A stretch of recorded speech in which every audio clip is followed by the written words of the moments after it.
Hello everyone, welcome to Soni Academy. आज हम start करेंगे डीएलएड सेकेंड सेमेस्टर का मैथ फर्स्ट चैप्टर क्या है? 3 अंकों तक की संख्याओं का लघुत्तम समावर्त एवं महत्तम समावर्तक। तो आज स्टार्ट करेंगे हम लघुत्तम समावर्त। लघुत्तम समावर्त क्या होता है, इसका इंग्लिश मीनिंग क्या होता है, इसकी परिभाषा क्या होता है और ये कैसे होता है, आज ये सब बातें हम देखेंगे। तो लघुत्तम समावर्त सबसे पहले देखेंगे इसका इंग्लिश मीनिंग क्या होता है। लघुत्तम समावर्त कम लोग जानते होंगे, बट एलसीएम और जो लीस्ट कॉमन मल्टीपल ये सभी लोग जानते होंगे। तो इसलिए जो लीस्ट कॉमन मल्टीपल होता है उसी को लघुत्तम समावर्त बोलते हैं। ओके, तो लीस्ट कॉमन मल्टीपल ये क्या होता है? सबसे छोटी से छोटी संख्या को ही लीस्ट कॉमन मल्टीपल बोलते हैं। ओके, तो इसकी परिभाषा क्या होती है? लघुत्तम समावर्त की परिभाषा क्या होती है, देखते हैं। 2 या 2 से अधिक संख्याओं का लघुत्तम समावर्त वह छोटी से छोटी संख्या है जो उनके संख्याओं से पूरी तरह विभाजित हो जाती है। मतलब जब भी आप एलसीएम करते हो या लघुत्तम समावर्त करते हो तो 2 बातों को ध्यान में रखना चाहिए। एक तो वो जो संख्या है वो सबसे छोटी हो और अभाज्य हो। जैसे कि जब भी आप एलसीएम करते हो तो सबसे पहले आप चेक करते हो 2 से, मतलब 2 के टेबल से आप चेक करते हो कि 2 क्या है, वो सबसे छोटी संख्या है और अभाज्य है। जब 2 से आपके विभाजित नहीं होती है संख्या, उसके बाद उससे बड़ी आप लेते हो 3। ठीक है, तो इसमें सबसे पहले 2 चीज़ों को याद रखना है। क्या रखना है कि सबसे पहले वो सबसे छोटी संख्या हो और दूसरी बात वो अभाज्य संख्या हो। तो इसकी डेफिनेशन देखते हैं। 2 या 2 से अधिक संख्याओं का लघुत्तम समावर्त वह छोटी से छोटी संख्या है जो उन संख्याओं से पूरी तरह विभाजित हो, और वो संख्या से पूरी तरह विभाजित होनी चाहिए। सबसे छोटी संख्या होनी चाहिए और वो संख्या जिस संख्या से आप विभाजित कर रहे हो ना, वो पूरी तरह विभाजित होनी चाहिए। इसका एक एग्जाम्पल देखते हैं। जैसे 4, 8, 12 का लघुत्तम समावर्त क्या है? 2 × 2 × 2 × 3 = 24। ये हो गया आपकी डेफिनेशन, परिभाषा। ठीक है, अब देखते हैं कि एलसीएम होता क्या है, जो लघुत्तम समावर्त है वो क्या होता है। तो सबसे पहले हम देखेंगे चैप्टर फर्स्ट है। आज हम एलसीएम स्टार्ट करने वाले। एलसीएम करवाएंगे आप लोगों को लीस्ट कॉमन मल्टीपल। इसकी जो फुल फॉर्म होती है वो होती है लीस्ट कॉमन मल्टीपल। इस चैप्टर में आपको 2 विधियों से करने के लिए बोला गया। एक तो है फैक्टर मेथड मतलब गुणनखंड विधि, दूसरा है डिवीजन मेथड मतलब भाग विधि। तो सबसे पहले हम इस क्वेश्चन को फैक्टर मेथड से देखेंगे, मतलब गुणनखंड विधि से देखेंगे। तो क्या होता है गुणनखंड विधि, देखते हैं। संख्या है 60, 120, 144। तो सबसे पहले हम देखेंगे 60 का। तो सबसे छोटी अभाज्य संख्या रखते हैं। सबसे छोटी अभाज्य संख्या क्या है? 2। ठीक है, सबसे छोटी अभाज्य संख्या क्या है? 2। 2 से करो, 2 × 3 = 6। उसके बाद ये 0 बचा तो नीचे 0 उतार लेंगे। जैसे कि आप डिवाइड करते हो 60 का, अगर आप डिवाइड करते हो तो सबसे पहले आप 2 लिखोगे, 2 × 3 = 6। उसके बाद नीचे 0 उतारोगे, तो जो नीचे 0 उतारते हो उसके बाद अगर कुछ नहीं है तो आप ऊपर ले लेते हो। तो जो ये है ना क्वोटिएंट, इसको आप यहाँ पर रखोगे। ठीक है, जो भी आपका यहाँ पर आता है वो आपका यहाँ पर आएगा। तो 2 × 3 = 6, 0 आपका हो गया 30। उसके बाद आप फिर से चेक करोगे 2 से डिविजिबल हो रहा है। अगर 2 से विभाजित हो रहा है तो आप 2 से करोगे, नहीं तो आप उससे बड़ी संख्यात करोगे। तो ये 2 से डिविजिबल हो रहा है। 2 × 2 = 2, 2 × 5 = 10। ठीक है, 15 हो गया। उसके बाद आप देखो 2 से डिविजिबल हो रहा है क्या? 2 से डिविजिबल नहीं हो रहा है क्योंकि 2 के टेबल में 15 नहीं आता है। तो आप किससे करोगे? उससे बड़ी संख्या से आप डिविजिबल करोगे। बड़ी संख्या क्या है? 3। 2 से बड़ी संख्या क्या होती है? 3। तो 3 से आप चेक करके देखो, 3 × 5 = 15, 3 × 5 = 15। आपका कंप्लीट डिविजिबल हो रहा है, विभाजित हो रहा है। उसके बाद आप 3 से फिर करोगे तो 3 से 5 डिविजिबल नहीं होंगे, विभाजित नहीं होंगे। तो 3 से बड़ी संख्या आप लोगे। 3 से बड़ी संख्या क्या होती है? 5। तो 5 बन जाए 5, ये कंप्लीट विभाजित हो गया। नेक्स्ट देखो 120। सबसे छोटा विभाजित, देखो सबसे छोटी संख्या कौन सी है जो पूरी तरह विभाजित हो रही हो, तब सबसे छोटी संख्या क्या है 2। 2 को 2 6 जा 12, 0 आपका बचेगा, 0 नीचे ले लोगे। उसके बाद फिर से आप देखोगे 2 से फिर से डिविजल हो रहा है, 2 3 जा 6 और 0 नीचे ले लोगे, ठीक है। उसके बाद 2 बन जा 2, 1 कैरी 0 के पास जाएगी, 10 हो जाएगी, 2 5 जा 10, ओके। उसके बाद अब 2 से डिविजल नहीं हो रहा है, 2 से विभाजित नहीं हो रहा है, तो 2 से बड़ी संख्या क्या है 3, तो 3 से आपका विभाजित होगा, तो 3 5 जा 15, ओके। नेक्स्ट ये 3 से डिविजल नहीं हो रहा, तो किससे करोगे 5 से, 5 बन जा 5, ओके। नेक्स्ट आप देखोगे 144, नेक्स्ट क्या देखोगे 144। 144 क्या है, सबसे पहले आप सबसे छोटा संख्या को उठाओगे 2, 2 क्या है 2 7 जा 14, 2 2 जा 4। उसके बाद फिर से 2 से करोगे, 2 3 या जब तक 2 से हो रहा है, जब से सबसे छोटी संख्या 2 से विभाजित हो रहा है आपका, तब तक आप उससे करते रहोगे। तो 2 से फिर से करोगे, 2 3 जा 6, 1 कैरी 2 के पास जाएगी, तो क्या हो जाएगा 12 हो जाएगा, 12 करोगे 2 6 जा 12, ओके। फिर से 2 से करोगे 18 हो जाएगा, फिर 2 से करोगे 9 हो जाएगा, 3 से 3 हो जाएगा, उसके बाद 1। अब ये आपने फैक्टर कर लिए। अब इन फैक्टर को हम कैसे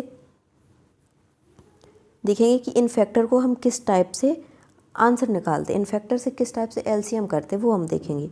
तो इनके फैक्टर आप लिख लोगे, 60 का फैक्टर लिखोगे, 60 का फैक्टर कौन से, ये 60 का फैक्टर ये 2 2 3 5, तो 60 का फैक्टर उसके आगे लिख लोगे।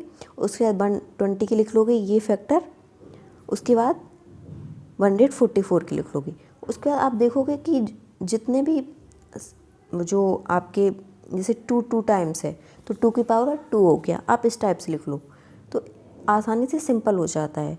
3 सिंगल है, 3 लिख लिया, 5 लिख लिया। उसके बाद 3 क्यूब, 3 कितने टाइम्स है 2 3 टाइम्स है, तो 2 की पावर 3 इंटू 3 इंटू 5। उसके बाद 2 4 टाइम्स है इसमें, तो 2 की पावर 4 हो जाएगा। उसके बाद